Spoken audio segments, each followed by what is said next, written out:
I love that voice. I don't know. Ladies and gentlemen, thank you. Thank you for being here tonight. I am JDUBBS. This is JK'z Rewatchable. I am joined, as always, by my wife, Jen, Eric, and, well, Eric's not my wife, but Mr. Eric Evans and Mr. George Muzzy. And we have a special guest for the third time. We'll explain that in a minute, Miss Ingrid Dutton. How are you all doing tonight? Good. Good. Good. I'm doing good. Well, as I said, this is the third time, and uh, the previous 2 weeks we tried having Ingrid on with another platform, but that platform did not like us, and it never kept the recordings of her important show and her important message. So we are now here again for the third time. So Ingrid, I know that not only have you had a busy day, but you're also uh, you're involved with a bunch of other podcasts and show stuff that you were in, creating. Sorry, stuttering a little bit. So with that, ladies and gentlemen, it's just I said this twice already. I was trying to reiterate everything I said the previous day, and it's just not working. So with that, ladies and gentlemen, we are talking domestic violence. If you're listening to this show, if you're going to watch this video and you have something stupid to say or think that this is made up, please just don't.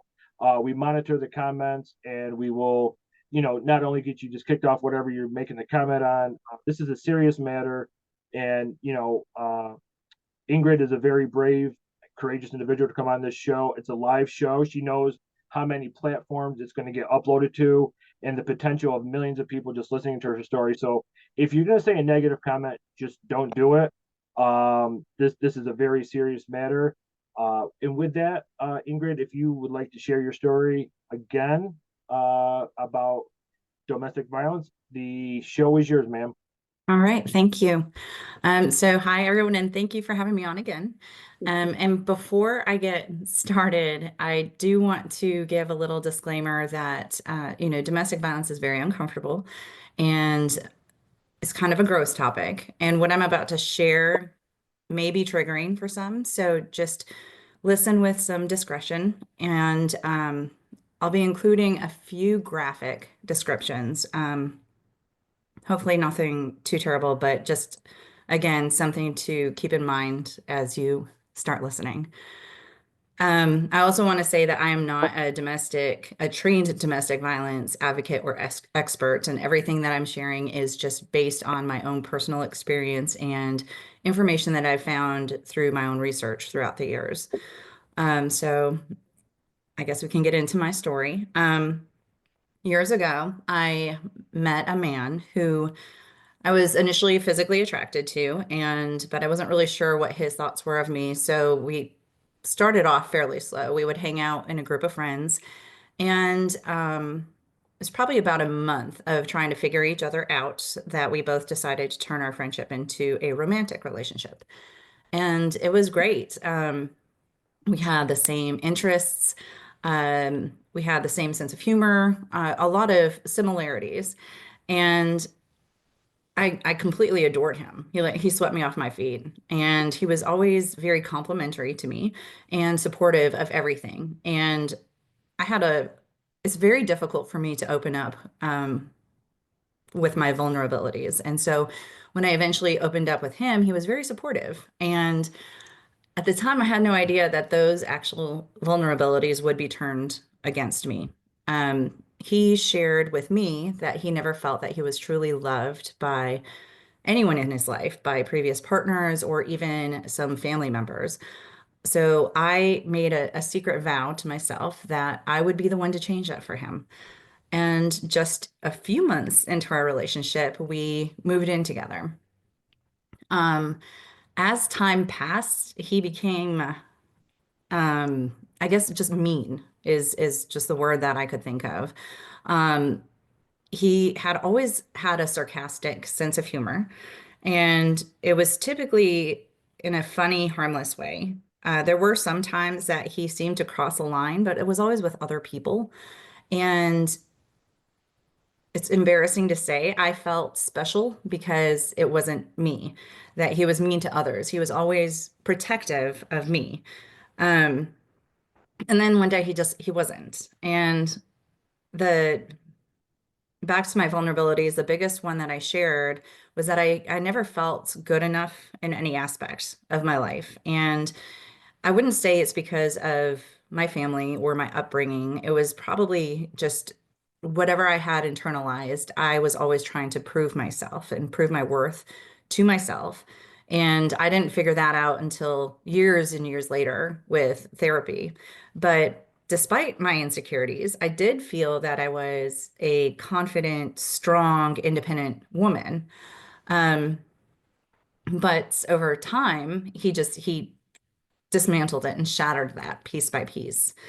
And looking back, I see that it was a slow, insidious shift. And that's one thing that I've noticed with the majority of domestic violence stories that I've heard or read about is it's a very and sometimes more covert than others, but it is a slow shift. And the emotional and psychological abuse didn't happen just overnight. It was a gradual creeping in. And I feel like we were probably fairly well within our relationship before even the emotional and psychological abuse began. And it's important to note that most abusers don't come in with fists. Um, it's very subtle. And I would say for like an example is if I had a bad day at work and I did something dumb and I felt I was beating myself up about it, I would come home and talk to him and explain what happened. And before, when he would have been very supportive, he changed and was just like, yeah, that was actually pretty dumb. I'm not sure what they're going to do about your position since you did something like that. Um, I did think of another example.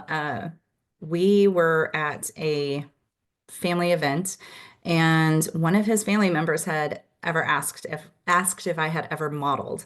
And I'm only 5'4", and I don't have the figure of a model, so I was actually pretty surprised by the question. But then I was more taken aback by his response was laughing. I would say actually probably cackling and said, "Have you looked at her? She's clearly not a model."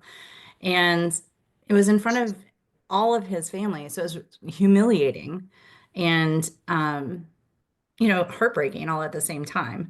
And, those instances, if you take them and, distance them, they may seem like trivial things for me to get upset about, but it was constant things like that. And it's repetitive. And it happened often enough for me to recognize. Um, I do want to say that I didn't always just cower or submit to what he said. And there were times where I would try to stand up for myself. Um, I had to find the perfect timing, but I would try to initiate conversations and I would attempt to explain how his words and his actions hurt me. But when I did that, he would just brush me off and he would tell me that I was overreacting or that I remembered the events wrong, or he would even deny that anything happened. Like, I never said that. I don't know what you're talking about. And it left me feeling so confused. I had no idea. I started second guessing myself, wondering if I had imagined what happened. And if I did imagine it, why did I imagine it? What was happening in my brain that I was creating these stories? And like I completely like lost touch with what reality was anymore. And I couldn't figure out where we were anymore. And I couldn't figure out what I had done, like what I had done wrong, what I had done to make him mad, because at that point, I wasn't looking at it as his bad behavior, but it was something that I had caused. And I wanted to figure out what made him change his feelings for me. And then what was I supposed to change to get us back to what we had started out as? Um, then I doubted everything about myself. I started wondering, did I even deserve my career? If I was making these dumb mistakes. And like, was I intelligent or was I just a fraud? And he would say I was a bitch. And I always thought I was a kind person, but then I thought, well, maybe I actually am a bitch. And then was I as unattractive as he made me feel? Because he claimed to love me, but then he would always point out the beauty in everybody else and then would turn to me and tell me how lucky I was to have him. And I believed him. I thought I am actually really lucky because look at all of these flaws that I have. And he is choosing to stay with me despite all of those. Um, my mind was always racing. And I felt like I've described this so many times, and it felt like there was a bird inside my chest and it was just beating its wings, trying to get out. And I felt like I was suffocating. I was walking on eggshells, which is a very common theme that people will mention in these relationships. Um, I would constantly try to anticipate his mood, and I would shift my day-to-day activities depending on how I thought he was going to react. Um, and like I said, if I wanted to bring something up, I'd have to find the right moment. And it might be 2 weeks after an incident. And, then it was kind of, I wondered what the point was. Um, I was always trying to avoid repercussions. And I purposely use the word repercussions because I think it's a ridiculous word to use when you're talking about two adults in a relationship. But at that point, that's exactly what I felt all of his actions and his words were toward me. Um, on the rare occasion that he would admit that he was lashing out or yelling at me, it was always excused away as, well, of course I'm reacting this way. Look what you made me do.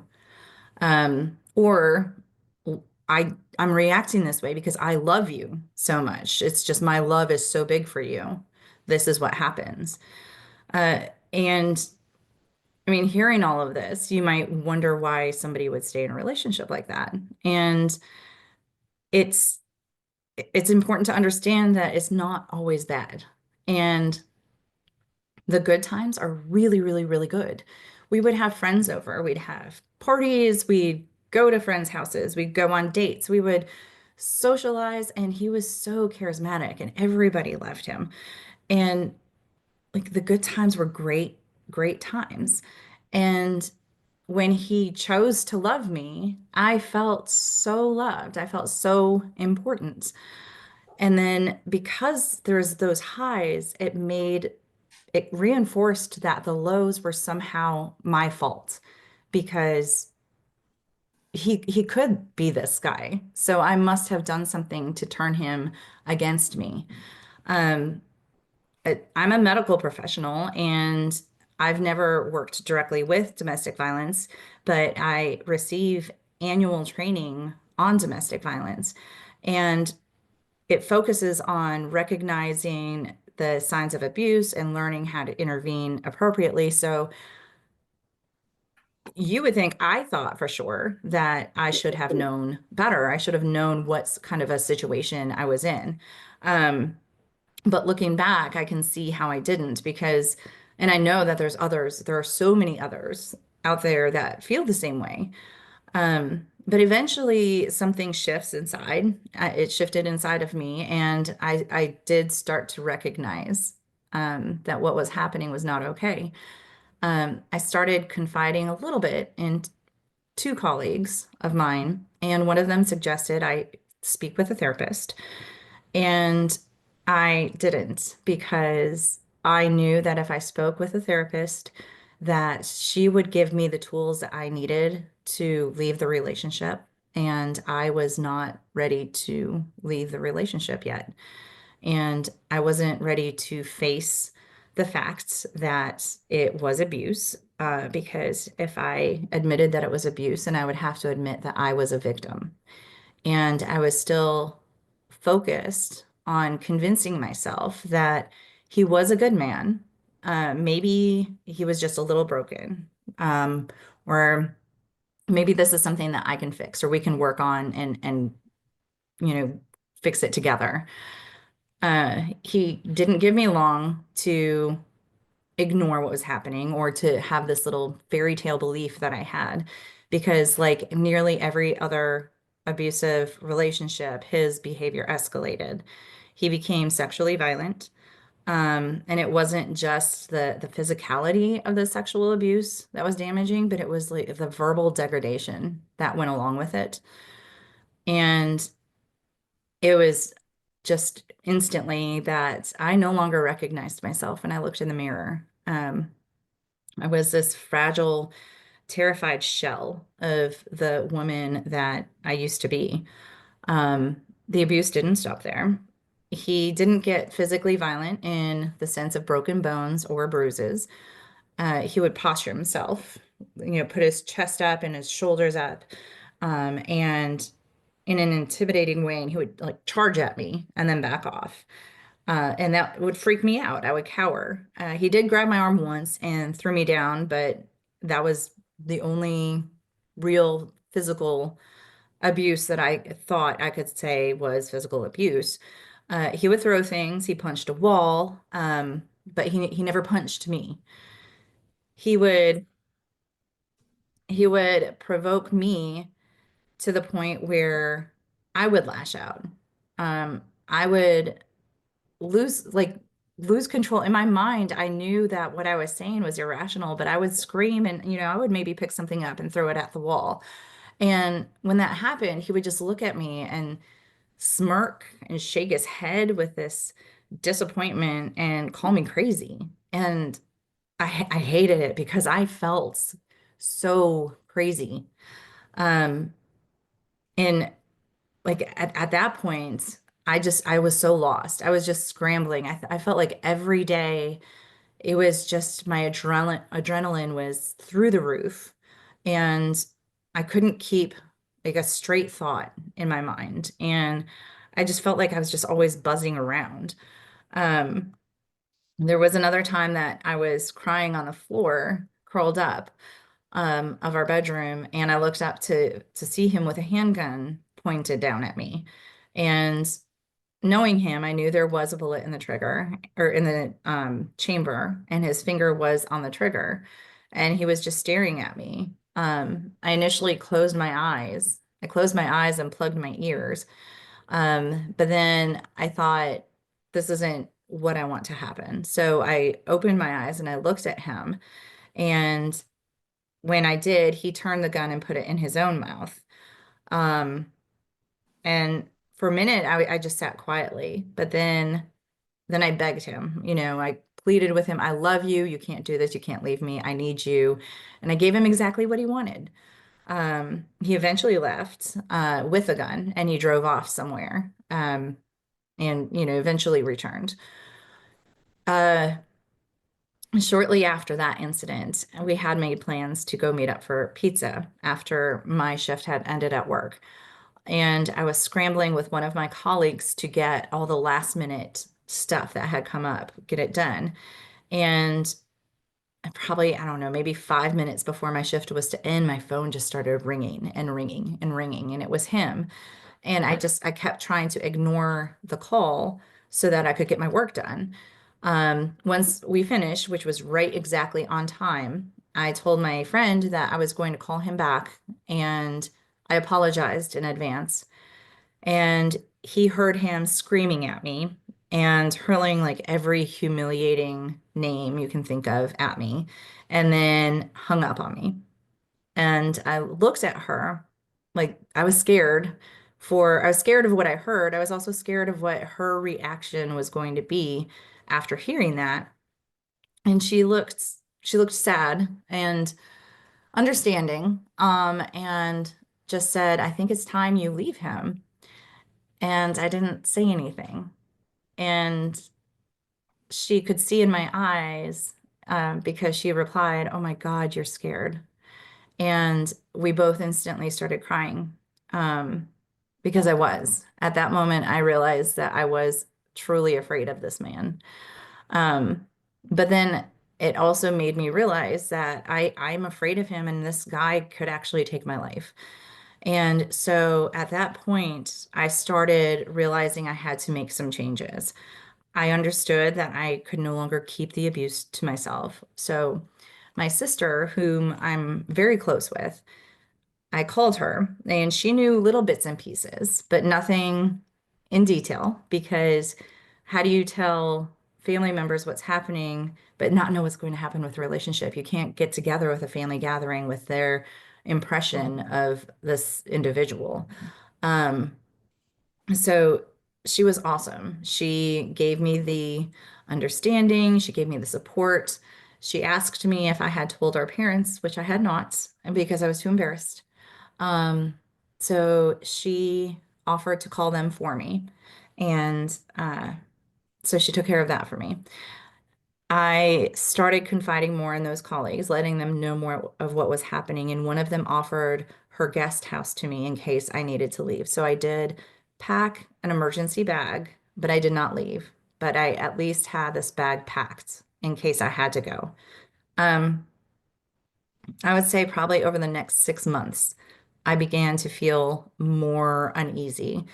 Um, and I don't know if my abuser sensed it or not. But like I was starting to have more resilience. I was starting to, in my mind, realize I can't do this anymore.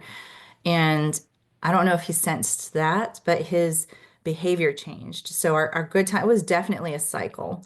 The good times were shorter, and the abuse became more frequent. And I had this feeling in my gut, and I knew something very, very bad was about to happen. And I wasn't wrong. Um, one night, we had decided to spend the night at our different holiday parties. And he left in a rage, saying he was going to go find somebody else to spend the night with. And that made me feel relieved because he wasn't going to be home. And that morning, I thought that bad thing was going to happen. But once he said he was staying somewhere else, I was like, okay, it's not going to be today after all. I have a little bit more time to figure out what I'm going to do. But when I came home that night, he was sitting on the hood of his car in our driveway. And I pulled into the garage and I had barely got my car into park when he threw open my door and he grabbed me by my hair. I still had my seatbelt on. I was all tangled up in the seatbelt. And he threw me out of the car onto the ground. I remember watching one of my shoes go rolling down the driveway. Um, I kept trying to stand back up and he kept throwing me down to the ground. And he grabbed a handful of my hair and dragged me through the house, the whole time screaming at me and just profanities. I was completely taken aback. I wasn't ready for that because, again, he hadn't been truly physically abusive. And this was suddenly very intense. And so I was struggling, I was crying, I was screaming. And then once we got into the bedroom, he straddled over me and used his legs to pin mine down. And then suddenly his hands were around my neck, squeezing. And I remember my arms flailing as I was trying to push him away, but he was so much stronger than me. And I recall his face just, it was inches from mine, and it just looked swollen and purple, and his eyes looked black, and his mouth was all twisted up in a snarl, and he was foaming out of his mouth, and it was just dripping on me. And I was staring at a monster. Um, he then, as he was squeezing, started asking me, "Where's my God?" And he said I should start praying to my God. And then my peripheral vision started to fade. Um, and all of a sudden he just let go for whatever reason. Um, he spent the next, I don't know, maybe hour, um, verbally and sexually abusing me. Um, and eventually he let me go. And I went into the bathroom to try to wash the whole night off. And that night he was sleeping, he didn't sleep in that room, and I just laid in bed. Um, and I tried to rest, but I kept waking up in fear, and then my mind was racing of how I was going to get out of there. The next morning, he looked at me and just playfully punched me in the shoulder and said, "Hey, sorry about last night." Um, but when that happened, I wasn't a victim anymore. I had already made the decision that I was going to be a survivor, and I told him I was leaving, which is now that I've learned is not a smart move, because the most dangerous part of a domestic violent relationship is when the victim decides to leave. And that's because the abuse isn't about the actual abuse, it's about power and control over the victim. And when the victim decides to leave, the abuser understands that they have lost power or they are losing power over their victim. And a lot of them will stop at nothing to keep control over their victim. And there's a 70% increase in victim homicide within the first 2 weeks survivor leaves their abuser. So I want to make that very important. If anyone is leaving, don't say anything to your abuser. Um, the After that evening, I did find the phone number. I did get the phone number of that therapist. And the first visit was huge for me. I knew that what my abuser had done was wrong. And before I went into that appointment, I was convinced that it was abuse and I was convinced that I was going to leave him. But by the time I actually walked through the doors, I wasn't quite so sure anymore. So she had me do an exercise where I visualized writing down my story on a scroll. Then I rolled it up and set it aside, and then I had to pick it back up and read it to myself. And I began crying within like for the first two sentences. And she asked me, um, to vocalize what I was thinking. And I just told her, I was like, that poor woman, look what she went through. And it was when I got to the end of the scroll that I remembered that was my story and that was me. And I think that kind of gave me more clarity into that is actually abuse and it's not okay. Um, it took a few more months, but I did actually leave. And as I was leaving, he told me that I never paid any attention to him. And you didn't even notice that I'm out here just drowning alone. And I turned around and responded to him. Not only did I see you, but I was keeping you afloat while you were pushing me under.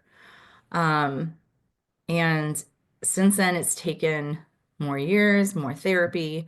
Uh, like the most incredible support system. My family and my friends have been completely amazing. And I feel that in a very stable, great time of my life. Um, and like, given that so much time has passed, people might wonder why I'm telling my story now. And it's not about revenge. I'm not going to go out and throw his name around so that people can think poorly about him.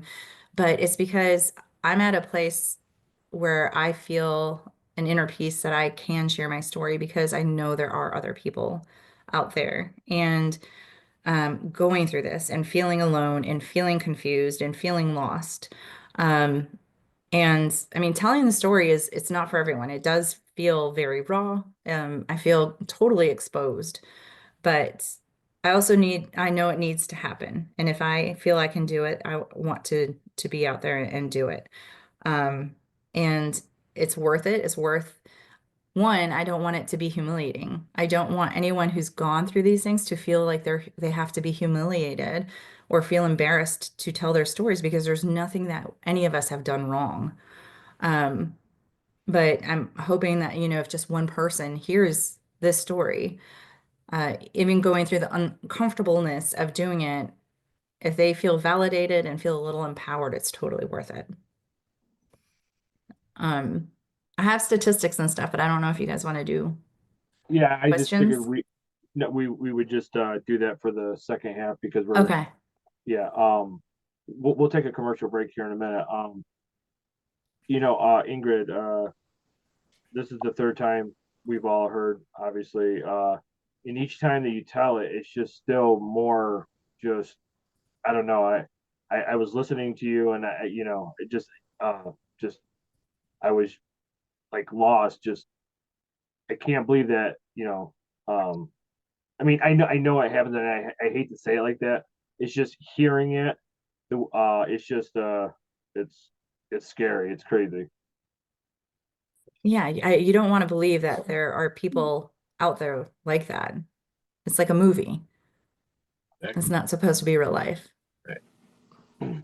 Just before we go to a quick commercial break, Jen, Eric, or George, you guys have anything you want to say?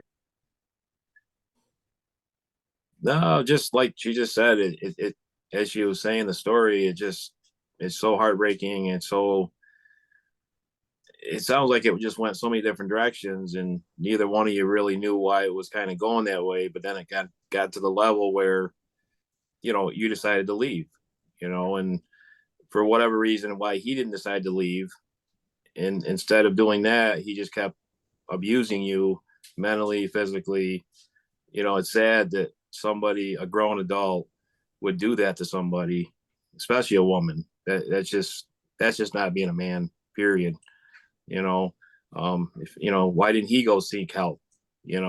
At least make the next step. Why did he just continue to go?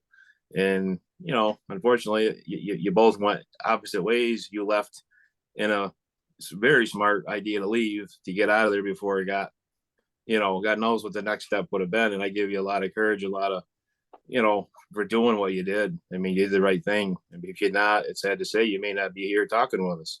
Yeah. That's how that stuff goes. It's sad to say that, but that's just the fact of life. I mean, there's so many people that don't survive that. And it's great that you made the right decision. It's great. Thank you. Yep. George or John? No.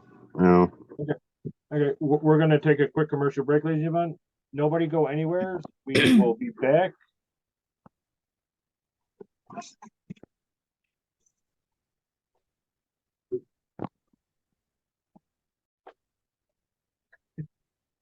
I don't know if I'll ever get used to that voice, but anyway, ladies and gentlemen, we're back after a quick commercial break. I am joined with Jen, Eric, and George, and our special guest, Ingrid.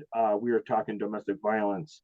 Ingrid, as I just said, you are very courageous, a very strong woman to come on a live show, telling your story with the intimate details that you shared. I absolutely respect you for that. And I know that the main reason that you are doing this is to try to change at least just one life out there. And I know that you have a bunch of statistics, and I know that's really important for you to get them out there. If you would like to just talk about each statistic that you have, I know it's important to you. You can go ahead whenever you're ready. Okay. And anytime you guys want to jump in, I can jump around with these statistics too. I don't have to just read everything. So one of the reasons I started finding out more about domestic violence is because as I was confiding in some friends, they started telling me what had happened to them. And so I wanted to see how prevalent it actually was. So the Centers for Disease Control says that 1 in 3 American men experience physical or sexual violence or stalking by an intimate partner within their lifetime.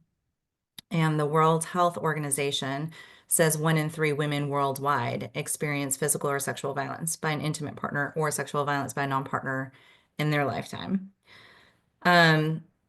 According to the National Coalition Against Domestic Violence, which is based out of the United States, there are 20 people each minute that are physically abused, which equals 10 million men and women annually. Intimate partner violence makes up 15% of all violent crime. Most days are over 20,000 phone calls to domestic violence hotlines. Children are exposed. There are 1 out of 15 children who are exposed to intimate partner violence annually, and 90% of them are eyewitnesses. And, violence even starts at high school age. 1 out of 5 female high school students and over 13% male students report physical or sexual abuse by their dating partners. And those statistics are all physical or sexual violence, and which is easier to prove. But the emotional and psychological, there's also financial and legal abuse. Those types of abuse are harder to prove, and they leave deeper scars that are more difficult to heal. And those statistics are also based on what's reported. So For instance, I never reported what happened, not anything that happened to me. I never reported it. So even though I am one of those statistics, my experience actually does not count toward those statistics. So those numbers are way worse than we even understand. Some people may think they don't care. If it's happening to somebody else, so it's not my issue, but there's a huge financial impacts too. So annual medical and mental health care costs $4.1 billion for victims. Loss of productivity costs due to needing to take days off or taking leave of absences is estimated to be $858.6 million. And loss of expected value of life earnings. So when there's a victim of homicide, it's estimated at $892.7 million. So overall, the annual financial impacts domestic violence has in the United States exceeds $5.8 billion. And that's just our country. And this is all over the world. There, gosh, I know a lot of people wonder why a victim doesn't leave. And there are many reasons. There could be financial issues. There could be children involved. Sometimes there's pets involved, or even family heirlooms, things that you would think your life should be more important, but these people are attached to these things. It's a big deal to them. They can be afraid because their abusers may be threatening them with, "I will kill you if you leave me." And all of the behavior that's been leading up to it proves that they will kill you if they leave you. I did an episode on Tina Turner, and she tried leaving Ike 3 times, and he found her every single time. It's let's see, I have a big one is you're afraid you won't be believed. A lot of times these abusers are charismatic individuals, and you don't know who you can tell because a lot of times you can say something to somebody and they're like, well, no, there's no way he would do that. I know him. I know him really well. There's no way he would do anything like that. And so there's that fear. There's a lack of a safe place to stay. If some people don't have, I'm lucky. I had amazing support everywhere. But some people don't have that. Abusers like to isolate their victims, and sometimes they isolate them by either cutting off family, cutting off friends, moving you to a different location, or whatever tactics they can use to isolate you. And once you're isolated, you have nowhere else to go. You are completely dependent on them, which is exactly what they want. There's humiliation and embarrassment, which was a big factor for me and why I didn't want to do anything. I thought that I was too educated. I knew about domestic violence. There's no way that I would end up in a situation like that. Religion is another big one. If a couple is married, depending on the religious beliefs, sometimes, they're told they can't leave. That divorce is against, whatever their religious beliefs are. Let's see, what else do I have here? I don't have these in the greatest order. They're kind of all over the place.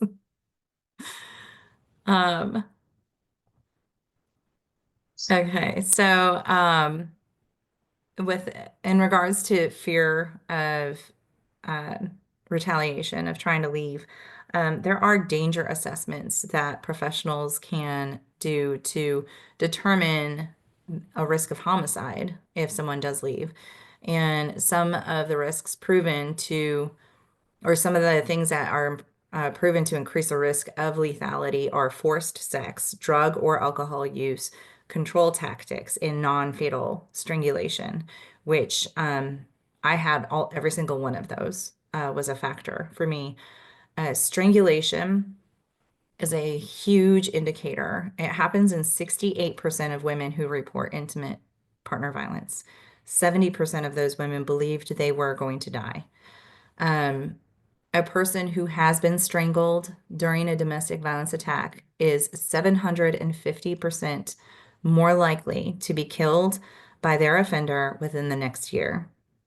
82% of law enforcement homicides are committed by somebody with a previous strangulation history. And then just more about homicides. So this will give you a good idea of how impactful this is. Between 2001 and 2012, 6,488 American troops were killed in Afghanistan. In that same time frame, 11,766 American women were killed by current or ex-male partners. You can get a protective order, and I would never suggest that you don't get a protective order, but I would say that you need to follow your gut when taking any action against your abuser. So an emergency protective order can range anywhere from 1 day to 2 or 3 weeks. A permanent order is usually about a year. It's not for the rest of your life, typically not the rest of your life. 40 to 50% of abusers will violate their protective order. And approximately 1 out of 5 women will be killed within 2 days of filing a protective order, and 1 out of 3 within a month. But again, they are there. They are put in place to protect. They do have a benefit, but you need to know your abuser. Like out of all the books that I've read and testimonials I've read and heard, like the bottom line is no one can predict what an abuser will do better than their victim. If a victim says, I think he might kill me, or I think she might kill me, it can go, male or female, believe them, because that's a legitimate concern, and there's something in their body that's saying that this can happen. So Yeah. are they statistic or some kind of a survey or percentage of like when this does go on and there's kids involved, what is the percentage of somebody abusing the kids as well? You know what I'm saying? Does that make sense? Yeah, I'm not sure what that statistic is, because sometimes, sometimes the kids are involved. Sometimes they're not when they're younger. It depends. I was thinking like when they get older, when kids are getting older in their teenage years, they start doing things that affect problems within the household, then which causes arguments between the mother, father, what have you. Yeah. And then it escalates, and then that person comes home and takes it out on the kids because they did something that when they were at work and caused problems, and then their mother didn't take care of it, or father, whatever. And yeah, that can definitely happen. It can even be the daughter is reminding the dad of her mom, right. Or perhaps one of the children decides to defend the parent who's getting abused and stand in between them and, get in the middle of it. Yep. That's what I'm talking about right there. Yeah. Yep. And, it could get really bad. I'm sure there's situations out there that's happened. It's sad to see it go like that, but like you said earlier, it does. It's like a movie. It's like we're talking about things that happen in like some kind of a movie you see on the Lifetime Network, or things like that, of somebody's story that went bad. Yeah. Yeah. And sometimes even when I look back at it, I feel like it's I'm recalling a movie I watched. I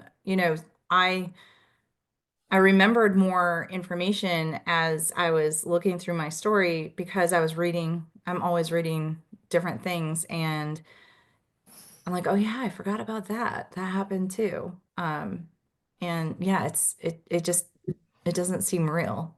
Right. And like you look at the movies that they do make on all these networks, about this kind of stuff. It kind of reminds me of social media, when they sit there and something happens like this and it gets told a million times on social media, on the news. They just don't stop talking about it in a negative way. They never do it in a positive way. And I think some of it is created that way. I think people sit and they see this stuff and it just, the bad stuff clicks in their minds, and it's like, I want attention. And I really believe it, that gets a lot of things going, like what we've been talking about, and and gun violence and whatever in the country that goes on or in the world. I just think people are looking, they live off the negativity.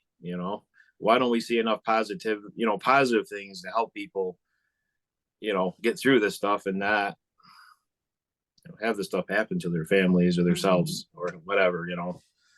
It's a sad thing about it, but at least we're talking about it, and in a positive way. Yeah. And it's hard to predict why an abuser abuses. And there isn't like one specific thing. I've read a lot of books by professionals who have studied them, and the bottom line is abusers just abuse. They can't use the excuse of I was abused as a child, because, you know, there are plenty of people abused as children who don't abuse as adults, or it's because I'm drinking too much or the drugs, but that abusive behavior is still there. It may be worsened by some substances. And, like when mine would say, it's because you did this, you made me act this way. Well, that's not the truth either. And it's never a blind rage. That's one thing I think they really like to use as a reason is I lost my mind. But if you call the police and the police show up at the door, suddenly they're very well composed. There's no problem. And I don't know if you guys watched the Gabby Petito documentary. I did. And so that that kind of hit when she was in the van when the police pulled him over.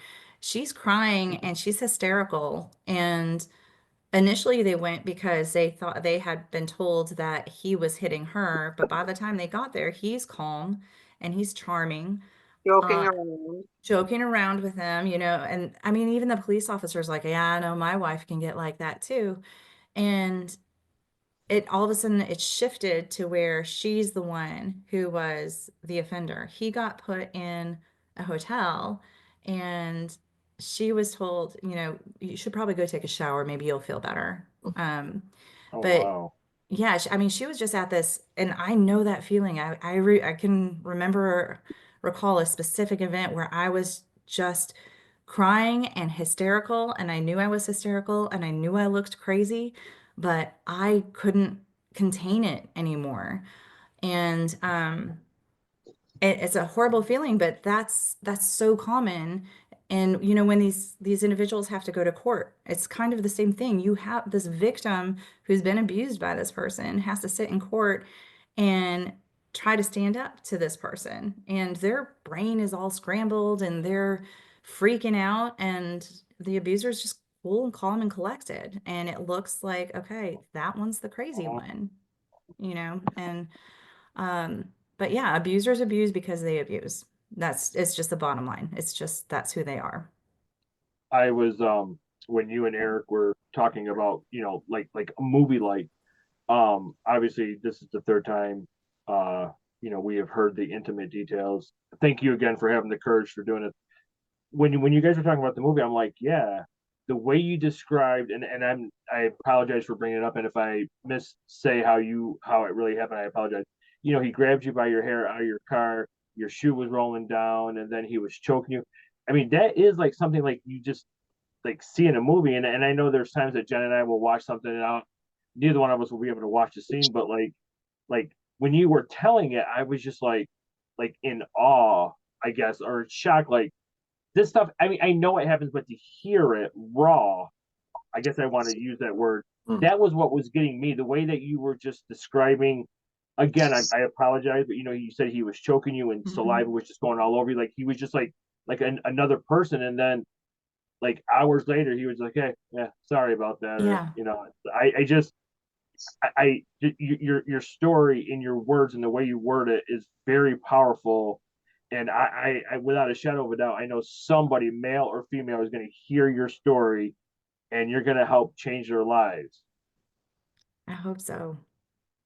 So don't I. So I wanted to say, because earlier you said 1 in 3 men I'm 1 in 3, 3 times. And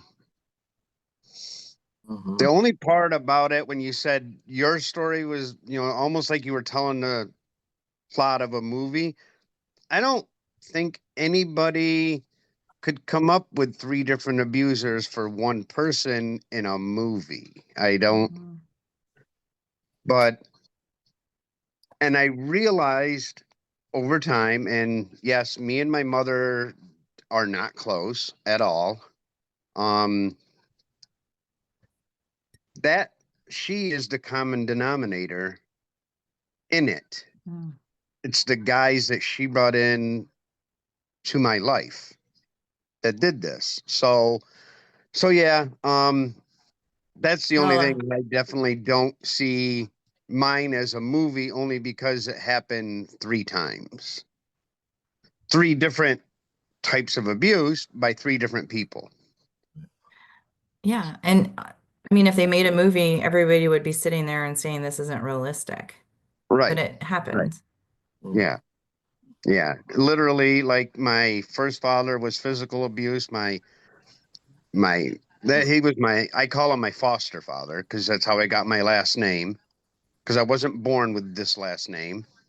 And my biological father came into my life when I was like 9, and that was more mental and verbal abuse. And then right around the time I was not much after 10 years old, my stepfather came in, and he was it was some physical abuse, a little bit of mental, but the worst part was the sexual abuse by him. And so, yeah, when I tell my story, I don't feel like I'm telling the plot of a movie, because that would be like almost an unbelievable movie that people would be like, nah, there's no way, and they wouldn't watch it. So yeah, just wanted to, but definitely, I'm definitely 1 in 3. And like I said, 3 different times. Before I was right up until the time I was 16.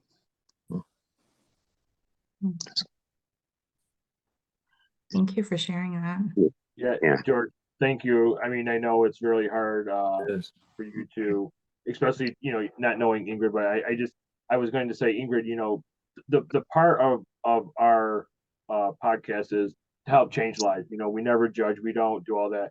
And like I said, you were telling your story just with from just being raw. And I respect that, because as George was talking, I knew it was because of you weren't bullshitting nobody, you weren't making stuff up. And so that is very powerful of this show. And anybody who knows George knows he just doesn't share his personal story just that easily. So thank you for both of you for sharing it on the air. And I just know, like, this show is going to be so powerful, it's going to change hundreds and thousands of lives. So Ingrid, I know that you have a podcast. It's called 1 in 3. I know obviously there's a reason it's called 1 in 3. If you want to spend, say, the next 10 minutes talking about your podcast, and how long you've been doing it, and what you hope to accomplish with it. Okay, yeah, sure. So it kind of started all about the same time where I started researching all these statistics, and again, talking with my friends and understand, like, we had been close friends for years, and not a single one of us knew what was happening with the other, and for whatever reasons. And so I decided that I can talk. I'm a talker. So I tried to think of something that I could do to try to help others. So I started the podcast with the intent of having other survivors come on and share their stories, or family members. And if I didn't have enough of those, I could research stories. And when I tell the stories, I had looked up that were a few other domestic violence podcasts. Some of them were by therapists or whatever else, but I didn't really find a lot from a victim's perspective. And so when I tell the stories, I try to interject with this is why we don't leave, or this is, this is what we're thinking at this point. And I've been lucky to have a few advocates and professionals come on as well, to offer some suggestions, or, what they have to offer as far as help for others. And I've been doing it since I launched it on March 1st. I didn't do it intentionally, but it kind of, so I have 1 and 3 launched on 3/1. But it was 2023. And it got a little heavy. When I started it, I was definitely still going through therapy, but I was a bit cynical still and a little jaded. I remember one of my first guests she had shared that she had long-term abuse as a child, and then she was abused by her first husband, she was abused by her second husband, and she said she still believed in love. And I was like, oh God, no. That's a fraud. There's no way, none of it's real. But over the last 2 years of doing the podcast, I've grown so much from talking to these other individuals and gaining different perspectives. It's really been absolutely incredible. I talked with somebody in Australia, somebody in the United Kingdom, a few people over in California. It's been all over the place. And it's, we keep in touch, even though a lot of us still keep in touch. We have each other's phone numbers. We'll text each other. We'll check in with each other every once in a while. And I always say that I hate the experiences that we had to go through to get to meet each other. But this community that we've formed, or this little bubble of friendship, and I don't know what else to call it, but it's absolutely incredible. And we'll text each other like, "Hey, friends, you came on my podcast like a year and a half ago." And it's like, "Hey, friend, how you doing?" And I love it. I love it. It's began to pick. There's a lot of authors, a lot of people have written their stories, and that's one of the reasons I'm reading so many books. And it's interesting because when you hear these stories or you read the books, there there are parallels to almost every one of these stories, when it comes to intimate partner violence.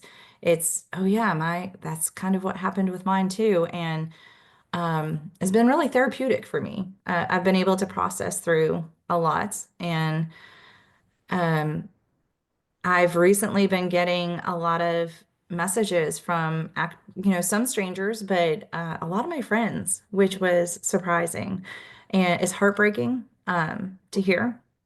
But We're, it's also it's also nice to know that, you know, they heard somebody talking about it and they felt okay, like, hey, I just want to let you know that was me too. And it's like my heart breaks for every single one of them. But then at the same point, like, look at where they are now, and it's just this incredible community um, that that has been created, and I'm hoping it continues. Um, that's I great kind to of, hear. That's great to hear. I mean, like I was talking earlier with positivity, right there, that's great. That's positivity in a direction where it's helping, hundreds and thousands of people eventually. Mhm. That's yeah, why I was smiling. I wasn't Yeah, smiling when you said that, that's a you cure. had strangers or friends. I was like, I Yeah. knew where you were going, and I yeah, love the fact that I was just smiling because I know, like, your podcast and your story is helping people, and that's what I just want to say. That's why I was smiling, because you're taking a negative and you're making it into a huge positive, and I just couldn't stop. Like I'm happy for you, and I just know that you're helping people. Sorry, Eric, go ahead. No, go ahead. Yeah, I mean, it's just like our podcast, with George coming out months back, and to give him, what he did, to have the strength and to do that, to talk about things. And it really, really hit me hard. I mean, a lot harder than I really showed on this, on the show afterwards. I really was thinking about it for a while, and I still do. And I feel different because I was there the times that was going on with George. And as a kid, we grew up together, and, I was in the same house, and I never even knew that was going on. And that really, I'm like, gosh, what could we have done? You can't relive, you can't turn it back, but it's just, it's, so sad that George had to go through that, and be so close to him then, and as a friend, and all of us neighborhood kids, and we're all having fun and doing things, and he's happened to go through stuff like that, and it's terrible. But by him coming up and saying this, it's helping many people that hear that story. And I mean, George can do what he wants, but you definitely should go on Ingrid's show, George, and I think that would help you even more. It really would. It'd get out to more people, and I think it would give you a more positive thing on life, and to try to help deal with what you've had to deal with for so many years. I really do, but that's your choice. But I definitely would, It's kind of weird that you were saying that as she was talking before you spoke. I was thinking I was going to ask her if she wanted me. I was actually to tell. thinking I wanted to ask you. Like, Yep. Again, I'm not laughing because it's a funny subject. I'm just laughing because this is what our two shows is about, is helping somebody. And I bet you, Ingrid, coming on the show for the third time, I know you probably were not like expecting Eric or George to reach out to you and possibly come on your show or anything like that. And that is just the power of positivity. That's what I like to say, power of positivity. Obviously I stole that from our friend John Palmer. He once told me that on the phone. Power of positivity. That's what it's about. Jen, did you have anything to add? I think I cut you off, Jen. No, it passed, so. Okay, I apologize. But that's just the power of positivity. And if somebody was watching this show and they said, "Oh, 1 in 3," and they looked up your podcast, they could reach out to you on there. And I believe I have your Facebook stuff, correct? Yes. You would not be opposed to that. Okay. Not at all. Yeah. And I have a 1 in 3 website. It's 1in3podcast.com. And I have you can email me through there. I think my social handles are all on there too. And I'm trying to think. I have a link tree. Yeah, there's plenty of ways to get in touch with me. Yeah, and I will definitely respond. Before this gets uploaded, I'll make sure I have all of your links so anybody can reach out to you. Okay. Did we cover everything that you wanted to cover, Ingrid? I didn't want to exclude anything. Yes, I did want to just say that quote again before we finish. Yeah, yes. If I can find it. I don't know what I did with it. I just had it. I have it in our message. Yeah, that's what I had it right up here. Oh, there it is. Because it was, yeah. Okay, should I just say it now? Yep, go ahead. Okay. Never forget that walking away from something unhealthy is brave, even if you stumble a little on your way out the door. And the author is unknown. And I think that's incredibly important because it can take a lot of times before somebody officially leaves their abusers for good. Yep, absolutely. And that's very powerful. I know people will hear it and they'll have to read it a few times because I know I had to just to get, and you can always get a different meaning every time you read it. So, Jen or Eric or George, you guys have anything to just add? We got about 5 minutes left, but if nobody has anything, Jen? No. Sure. No, Good. no, I'm good. Okay. Ladies and gentlemen, this has been another episode of JK'z Rewatchable Hour. We talked about domestic violence with our special guest, Ingrid. Again, I just want to just give our disclaimer. If you're listening to this or if you're watching it and you're mocking and you think you're going to leave a comment or do something on social media, you just don't. That's probably the worst thing you could ever do because I'm a stickler for that. I will probably turn you into the authorities because I just don't think you should mess with somebody's life like that, especially somebody like Ingrid and George, who shared a little bit of his, and Ingrid, who just shared the most, I guess, terrifying, intimate details of what had happened to you in your life. She didn't make it up. This isn't something that we're doing just to try to put content out there. This is her life. And if you think you're just going to tread over anybody who comes on the show, it's just not going to happen. This show is based on respect. But with that, Ingrid, once again, thank you for being so strong and courageous and trusting all of us here at JK'z Rewatchable Hour for coming on the show and just speaking how you spoke. I appreciate it. And we would like to have you come back again anytime. And George, I'm glad that you might reach out to Ingrid. I can't wait to watch that again. So, with that, ladies and gentlemen, for Jennifer, Eric, George, and our special guest, Ingrid, I am JDUBBS. This has been JK'z Rewatchable Hour. We'll catch you again real soon. I don't know where the record button is.